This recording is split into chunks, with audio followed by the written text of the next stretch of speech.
ये ईरान के देदाफुल में अमेरिका का विनाशक हमला हुआ है, वो तस्वीरें भी देख लीजिए। अंडरग्राउंड मिसाइल सिटी को दहलाया है। हमलों में बंकर बस्टर बम का इस्तेमाल हुआ है। देशफुल फाइटर जेट बेस पर एयर स्ट्राइक हुई है, वहां की तस्वीरें आप देख रहे हैं। ये भयानक स्ट्राइक हुई है जिसकी तस्वीरें आप देखिए जरा, ये आवाजें भी सुनिए।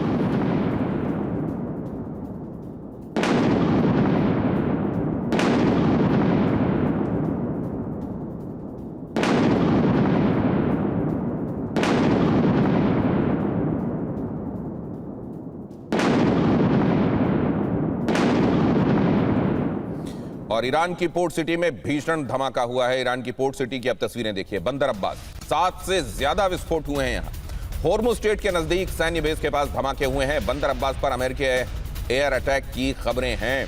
यहां पर बंदर अब्बास से आई तस्वीरें आपके सामने रख रहा हूं और उसी दौरान अशोक सज्जनहार सर के पास ये सवाल लेकर जाते हैं।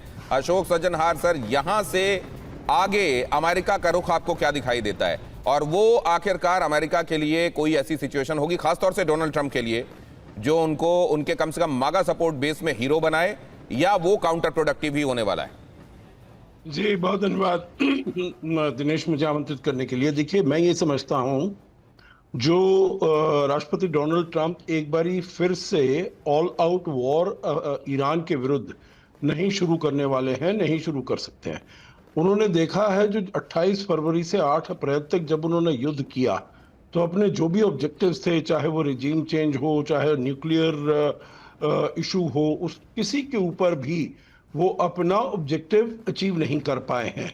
और यहाँ तक कि उसके बाद ईरान ने एक तो स्ट्रेट ऑफ हॉर्मुज पर अपना कब्जा कर लिया, और दूसरा उन्होंने वो गल्फ स्टेट्स के ऊपर मारना शुरू कर दिया। तो इसीलिए मेरे विचार से राष्ट्रपति ट्रंप बिल्कुल भी, देखिए ये स्कर्मिशेस चलती रहेंगी हैं, उनको वहाँ पर वो हिट आउट करते रहेंगे। और क्योंकि ये वाला जो ईरान ने 3 कश्तियों पर उन्होंने अटैक किया था कुछ दिन पहले, तो इसको अनरिस्पॉन्डेड मेरे विचार से अमेरिका बिल्कुल नहीं जाने दे सकता था, क्योंकि इससे ये मालूम होता जो भाई ईरान का टोटल कंट्रोल है वहां पर, वो जो चाहता है स्ट्रेट हॉर्मुज में वो करेगा।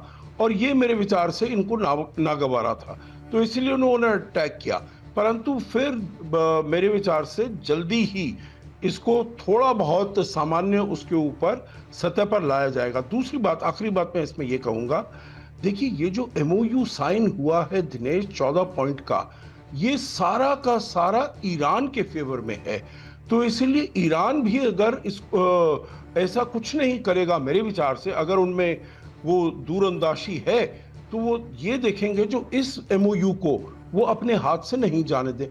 सर, अभी आप इसको इन प्लेस मानते हैं क्या? इस MOU को आप अभी अपनी जगह पर स्थापित, क्योंकि इसका जो पहला क्लॉज है वही है कि एक दूसरे पर हमला नहीं करेंगे, और यहां तो हमले भी हो गए और जबरदस्त हो गए। जी नहीं, कोई किसी दोनों में से किसी ने रिजेक्ट नहीं किया है। ठीक है, इसमें बड़े कॉन्ट्रडिक्शंस हैं, जैसे कि हमारे और पैनलिस्ट कह रहे हैं, कॉन्ट्रडिक्शंस बहुत हैं, परंतु किसी ने MOU को रिजेक्ट नहीं किया है।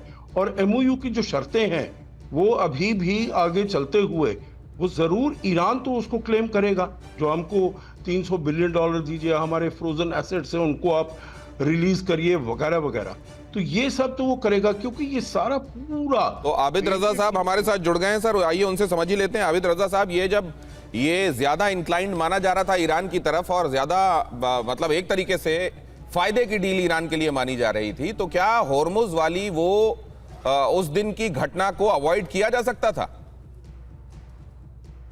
बिस्मिल्लाहिर्रहमानिर्रहीम, आप सबको आदाब और नमस्कार, और जितने भी देखने वाले, जाहिर है कि यहाँ पर ये जो अभी जो कुछ हुआ है MOU के करारदाद के पास होने के बाद, और दोनों तरफ ने इस बात पर साइन किया, MOU को माना, मेमोरेंडम ऑफ अंडरस्टैंडिंग को, लेकिन ये अंडरस्टैंडिंग गोया कि मिसअंडरस्टैंडिंग में तब्दील हो चुकी है, क्योंकि यहाँ पर अमेरिका ने मुसलसल यानी MOU के किसी भी आर्टिकल को फॉलो नहीं किया है, बल्कि उसका उल्लंघन किया, उसकी मुखालफत की है। चाहे आप देख लें कि उसमें जो पहला ही बनता ये था कि एक दूसरे को धमकी नहीं दी जाएगी, वॉर की बातें नहीं की जाएंगी, लेकिन वो मुसलसल हर रोज सुबह शाम ट्रंप साहब और अमेरिकन एस्टेब्लिशमेंट धमकी दे रहा था ईरान को। इसी तरह लबनान के सीज फायर की बात थी, उसका भी उल्लंघन होता रहा और आज तक हो रहा है मुसलसल। या जो फ्रोजन एसेट्स थे उनको आजाद करने की बात थी पहले मरहले स्टेप बाय स्टेप, लेकिन वो भी उन्होंने नहीं किया।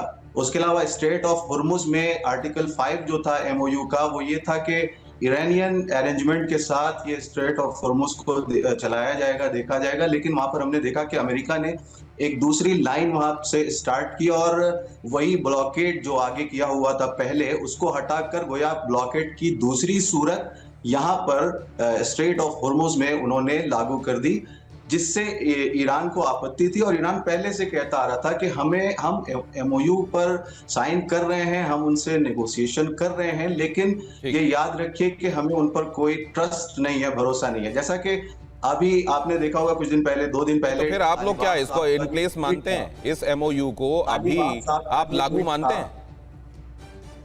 जी, किस चीज को? आप इस एमओयू को लागू मानते हैं या रिजेक्ट करते हैं?